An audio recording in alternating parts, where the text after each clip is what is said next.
Hello, this is Nita. Today I'm trying to show you how I glaze my florals or other paintings. So this is a 20 by 20 inches floral painting and it has a lot of beautiful zinnias, but to give more depth I'm just going to do some glazing over some of the flowers.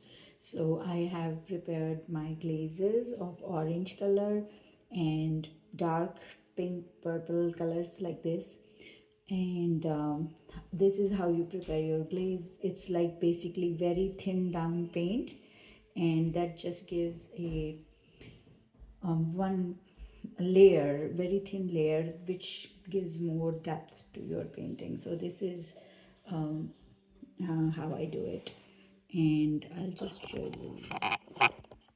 These are the glazes. Like this one is orange, and then here is my dark purple color. So let's start and see how it goes. And normally you can't go wrong because it's so thin down paint.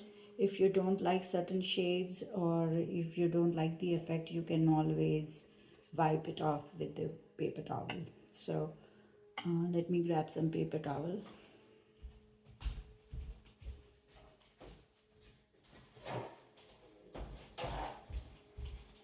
And here goes nothing. So let's try the dark purple color first on these flowers. See, it's very runny, kind of and since my base colors are already there, light and dark tones are already set, I don't have to do much except leave the center portion yellow as is, because that's not the place where I want my glaze to be, and I just do that.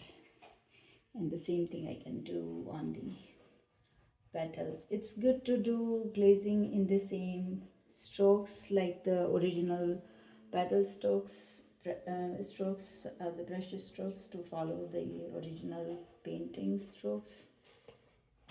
That just adds more depth. So this is how I'm doing. See, it already makes so much difference between this and this flower, because this is not glazed and this is glazed. I'm just doing very light and make sure you have enough glaze in your brush when you're doing that, because it dries out quickly. And I'll do this dark one again, this portion here as well. And glazing is very forgiving in nature, that if you don't like anything, just wipe it off, and it has no negative impact on your painting. Wow, I like it here also, actually, on the blue. So let's see, if I want to wipe, then what does it do? So if I wipe that, it leaves some indication of that color behind, underneath, but it's not too strong glaze. This is how you do the glazing. And now I will go and switch the color. So I'll wipe my brush, and now I'll go with the orange tone glazes. So for the orange tone also, I have very thin down paint, and these are my orange sections where I want the center portion only. I don't want the outer portion. And then I wipe out a little bit towards the outer edge. I'm just wiping out a little bit. It just adds more depth and more strength to the original color.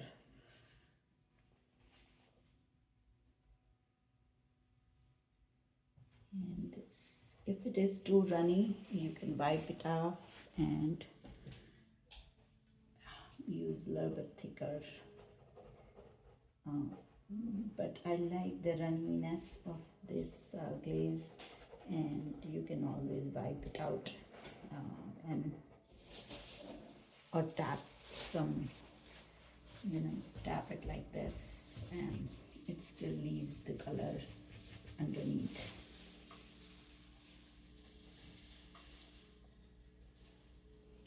See, I'm not touching the yellow center portion, but if I want, I can do that and then wipe off quickly on the edges like this, and then wipe off.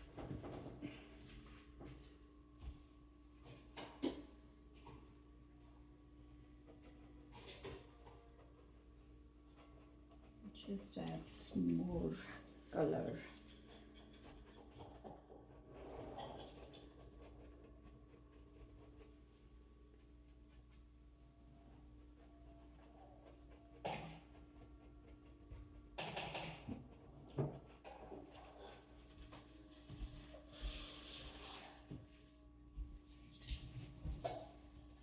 And I'm going back and forth with the dark pink. Here I'm using dark pink to the background colors that I have here, and then some orange here and there. It kind of unifies the entire painting, and you can always do some adjusting in terms of, it just gives more depth. That's how I do my, see, I love that dripping effect. Some people do the drips if they like to do the drips like this, and then wipe it off. Just adds more depth to your painting.